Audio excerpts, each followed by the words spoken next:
ça paraît mieux avec ou sans cellulite? OK, sans, mais une fois qu'on a dit ça, on fait quoi? Hein, c'est Denise de Québec qui est avec nous au bout du fil. Bonjour Denise. Oui, bonjour les docteurs. Vous avez une question pour nous? Oui, j'aimerais savoir pourquoi beaucoup de femmes font de la cellulite et est-ce qu'il y a des moyens efficaces pour la faire disparaître?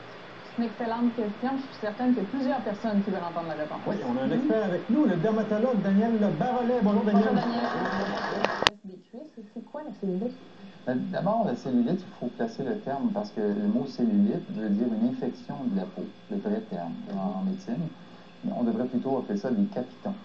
Et pourquoi? Parce que ça donne un aspect capitonné. Justement. C'est joli, des capitons, quand même. C'est joli, des capitons. Et pourquoi ça se développe?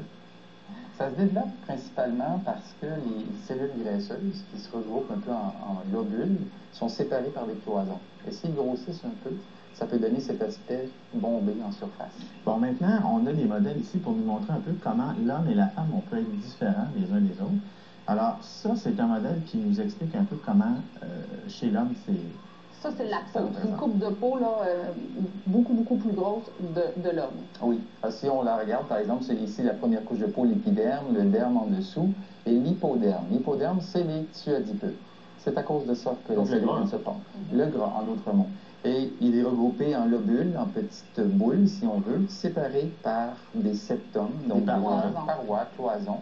Et ces cloisons-là peuvent être orientées différemment. Pour la femme, elles sont orientées plus droites, donc perpendiculaires. Comme on le voit et ici. On le voit ici. Et donc, vraiment droite, et si on regarde en dessous de la peau, ça fait vraiment des lignes droites. Exactement.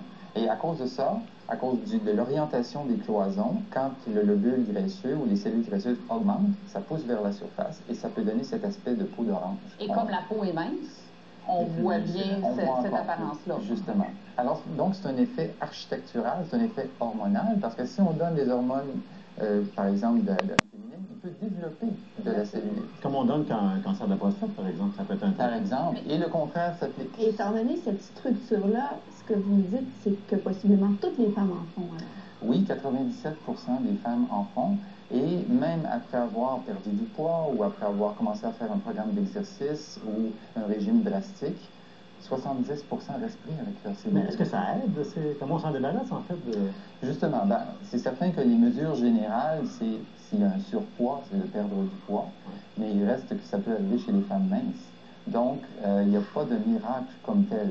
Il y a des technologies qui existent pour essayer d'améliorer, mais ça reste toujours un problème structural ou architectural. On ne peut pas changer la façon que nos fibres sont à moins de prendre des hormones, et là, on a d'autres problèmes qui viennent avec. Ça semble absolument. Et Denise, avez-vous essayé différentes crèmes disponibles sur le marché?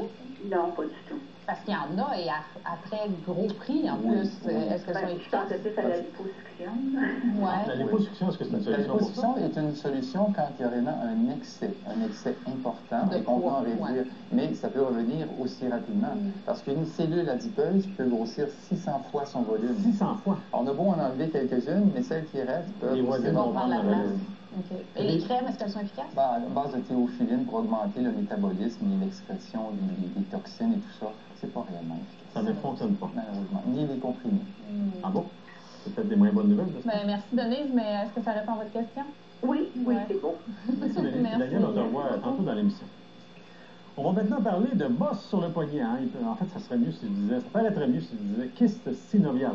Une chose sûre, Monique de Trois-Rivières veut surtout une solution qui provient d'une des petites articulations du poignet. Alors, si on enlève quelques couches et on regarde un peu plus près. Pas beaucoup de couches. Alors là, on est au niveau du poignet. On voit qu'au niveau du poignet, on a plusieurs petits os qui forment entre eux des articulations. Et on peut avoir une voussure comme ça, donc un petit kyste, qui se remplit d'un liquide qui est comme une gélatine, en fait.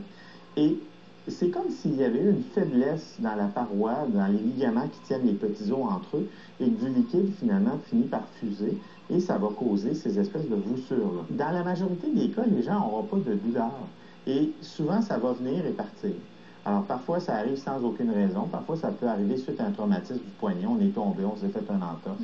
Ça a pu créer une brèche, mais dans la majorité des cas, il n'y a pas d'histoire de traumatisme.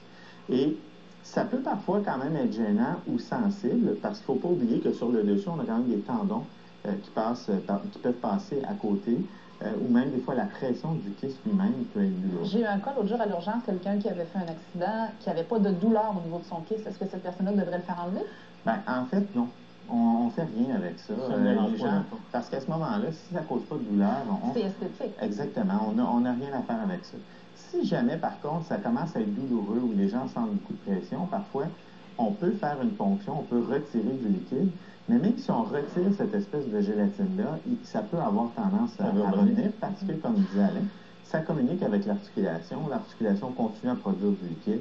Le bottin téléphonique, moi, j'ai entendu des gens, là, pouf, faisait éclater le kyste. Traitement par bottin téléphonique. Bien, premièrement, en fait, de trouver un bottin téléphonique par les temps qui courent, ça peut être compliqué. Deuxièmement, je ne vous suggère pas non plus de faire ça avec une tablette électronique, c'est pas mieux non plus. Non, en fait, c'est pas un très bon traitement.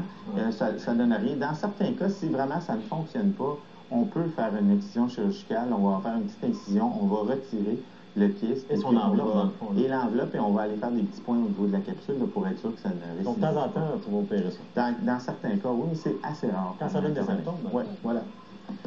Au retour, 2 questions dermatologiques. Combien de temps prend la peau pour cicatriser? Bonne question. Et c'est quoi un angiome? À tout de suite.